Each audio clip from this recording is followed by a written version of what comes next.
कपाल कालो बनाउने श्रीकेश जडीबुटी आयुर्वेदिक हेयर ऑयल। नमस्ते, स्वागत छ तपाईलाई हाम्रो च्यानलमा। तपाईहरुले धेरै क्वेशन गर्नुभएको भएर चाहिँ मैले आज त्यो क्वेशनको एन्सर लिएर आएको छु श्रीकेशको बारेमा।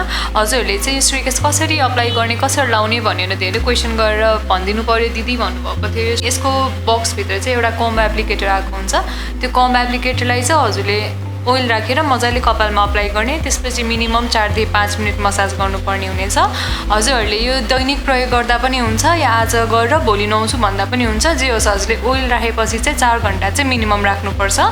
साथै हजुरले चिसो कपालमा नुहाइसकेपछिको कपालमा चाहिँ यो ओइल अप्लाई गर्न मिल्दैन। चिसो कपालमा लाउँदा चाहिँ झर्ने चान्सेस हुन सक्छ। हजुरले ड्राई कपालमा लाउनु होला, चिसो कपालमा लाउँदै नलाउनु होला।